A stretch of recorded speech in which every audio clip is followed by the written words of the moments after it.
मनुष्य गति ही तो ऐसी है जहां हम मुस्कुरा सकते हैं। हम भगवान की भक्ति करके, गुरुओं की उपासना करके, उस जिनवाणी माँ का रसपान करके हम तो खुश हो सकते हैं, क्योंकि यह भी आजकल बंद हो गया है मुस्काना।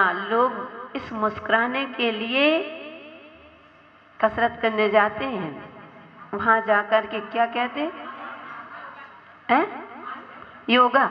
हाँ, योगा करने जाते हैं, वहाँ कोई नहीं होगा तो वहाँ मुस्कुराते हैं, खूब जोर जोर से हंसेंगे जैसे पागल लोग हो जाए। अरे उस पागल खाने में जाने से, हंसने से पहले यहाँ हंसना सीखो, यहाँ खुश रहो, भगवान की भक्ति करो। सब अपने अपने कर्मों का उदय है। जरूरी नहीं है कि अगर दुख है, गरीबी आई तो हम गरीबी में ही भोगे। एक व्यक्ति मुझसे कहता है, हमने कहा भाई तुम कार्य क्यों नहीं करते हो, जब देखो कहते हो मैं गरीब हूँ, मैं गरीब हूँ। तो ऐसा करो कि आप पुरुषार्थ करो। तो वह कहता है, माता जी मेरे भाग में गरीबी ही लिखी है, तो अब बिजनेस करके क्या करना। तो मैंने कहा जरूरी नहीं है, हो सकता है कि तुम्हारे भाग में यह लिखा हो कि पुरुषार्थ करके तुम्हारी गरीबी दूर हो जाए।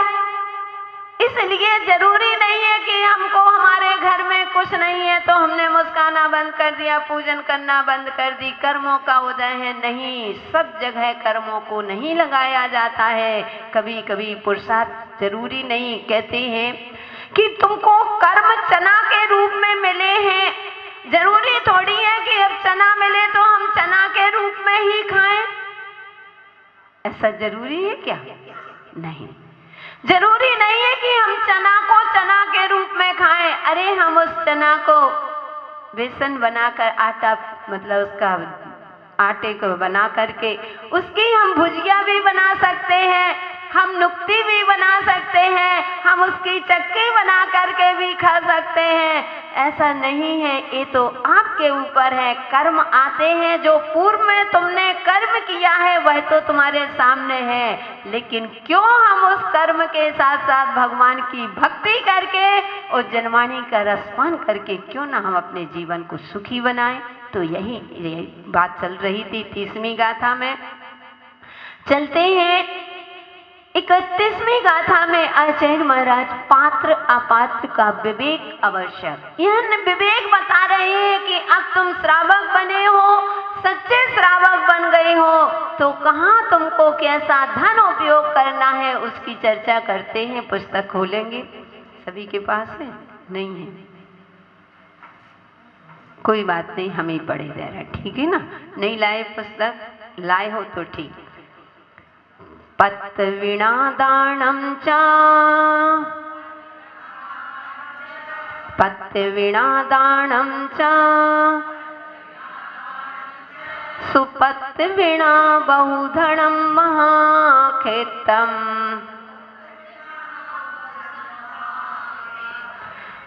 सुपत्र वीणा बहुधनम महाखेतम, चित्त वीणा वै गुण चारितम, ऋक् कारणम जाने, चित्त वीणा वै गुण चारितम, विक् कारणम जाने। एक बार हम पूरा पढ़ेंगे, फिर आप पढ़ें। पत्य वीणा दानम चा, सुपत्य वीणा बहुधनम महाखेतम, चित्त वीणा वै गुण चारितम, ऋक् कारणम जाने।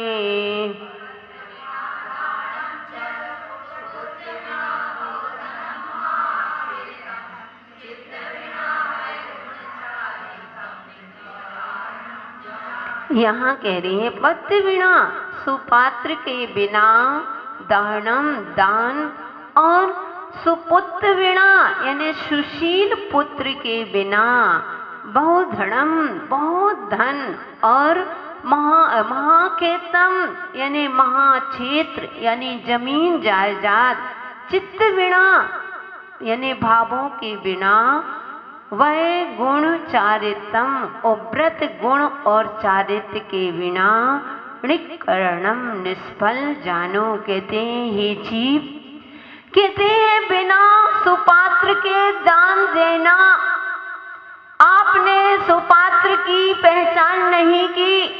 सुपात्र से मतलब जो पिछीधारी होते हैं, त्यागी व्रती चारित्र, जो 13 प्रकार के जिन्होंने चारित्र को धारण किया है, पिछीधारी मुनिराज हैं।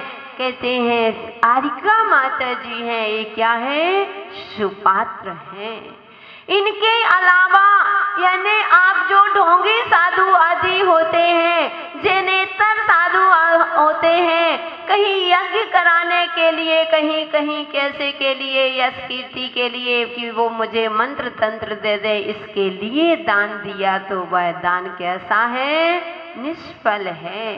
कितना भी दान देते रहो और कह दिया सुपुत्र बिना, यानी पुत्र सुशील नहीं है, पुत्र कुपुत्र हो गया, उसको तुम कितना भी धन रखते जाओ, लेकिन ध्यान रखना वह धन तुम्हारा बर्बाद कर देगा। इसीलिए तो कहा है पुत्र सुपुत्र तो का धन संचय, और पुत्र को पुत्र तो का धन संचय।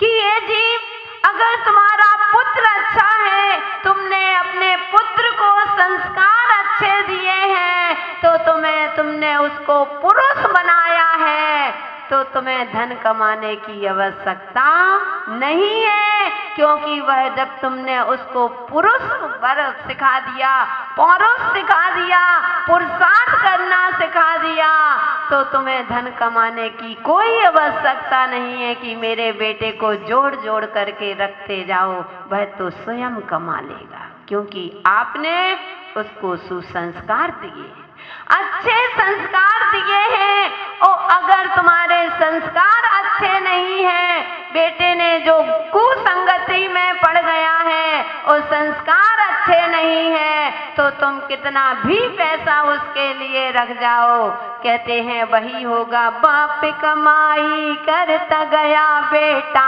सप्लाई करता गया, फिर इसके बाद एक तारा बोले तुन तुन तुन, क्या बोले सुन सुन सुन, बात बड़ी यार मतलब खोल खोल न दे इन सब की बोल, फिर इसके बाद एक तारा बोले तुन तुन तुन, क्या बोले सुन सुन।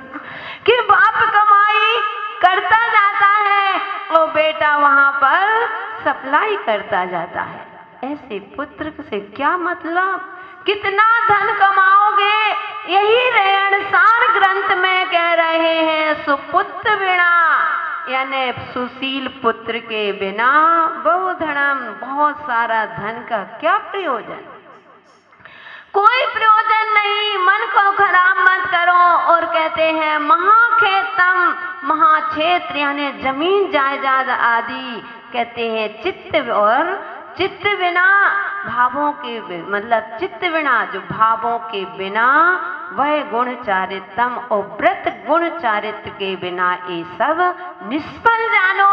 कहते हैं चित्त अच्छा नहीं है, मन खराब चल रहा है, यहाँ भगवान की पूजन कर रहे हो और मन में संकल्प विकल्प चल रहा है कि मेरे बेटे की शादी नहीं होती, मेरे बेटे का ऐसा नहीं होता है, मेरा बेटा बिजनेस नहीं करता है, ऐसा घाटा लग रहा है, पूजन कर रहे हो लेकिन चित्त अच्छा। जब तक कहते हैं, इसलिए सबसे पहले कहते हैं अपने चित्त को अच्छा करना है तो चित्र अच्छा देखो। चित्र अच्छा देखोगे तो चित्त अच्छा होगा, और चित्त अच्छा होगा तो चारित्र अच्छा होगा। इसलिए सुबह से आज सबसे पहले आज युवा पीढ़ी देखते हैं, युवा हो चाहे वे महिलाएं हैं, सबसे पहले चित्र देखेंगे तो क्या देखते हैं? मोबाइल देखते हैं। उस हीरो हीरोइन के चित्र देखते हैं। जैसा चित्र देखोगे वैसा चित्र होता है, और जैसा चित्र देखकर होगा वैसा तुम्हारा चारित्र होगा। इसलिए भवात्माओं अपने चित्त को निर्मल रखो।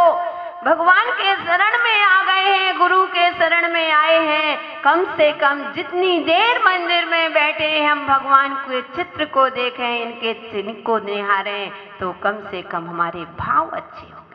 वो चित्त में मन में संकल्प विकल्प चल रहा है तो क्या भाव अच्छे हो सकते हैं? क्या नहीं हो सकते। क्रोधमान को क्रोध कसाय आदि चल रही है तो क्या उससे आपके भाव अच्छे होंगे? क्या नहीं। और जैसे भाव होंगे वैसा भाव होता है।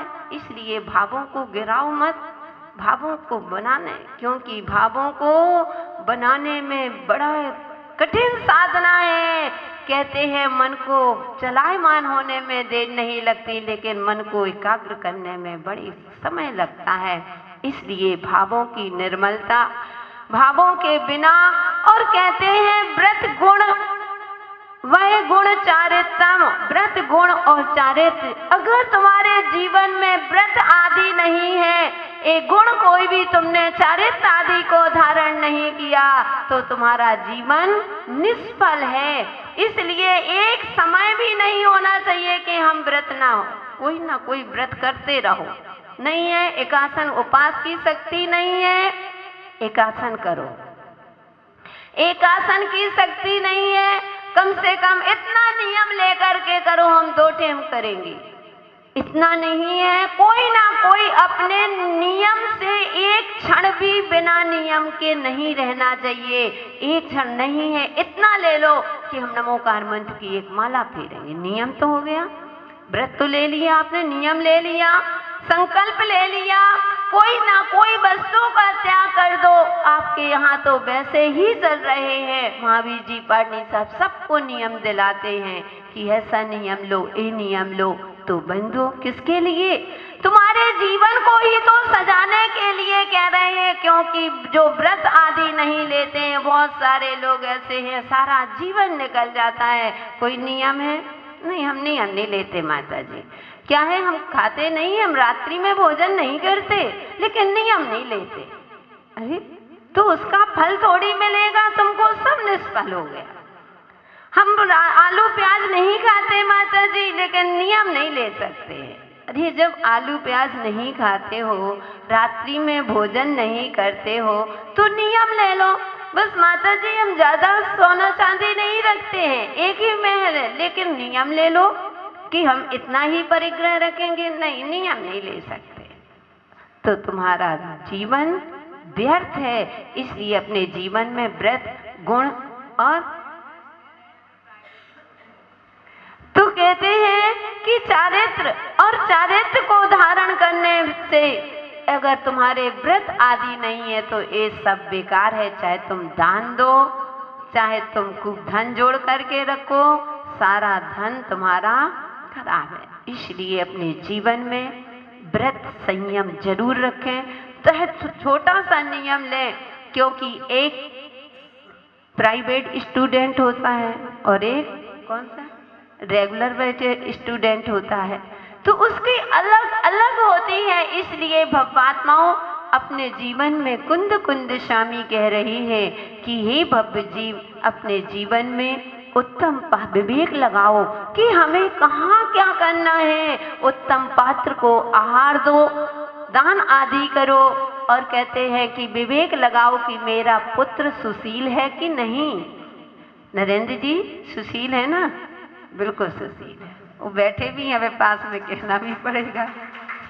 यानी कि बेटे को अच्छे संस्कार दिए हैं तो तुम्हारा, तुम अब धन भी रख दोगे तो तुमको कोई विकल्प नहीं है। तुमको मालूम है कि मेरे बेटे इसकी रक्षा कर लेंगे।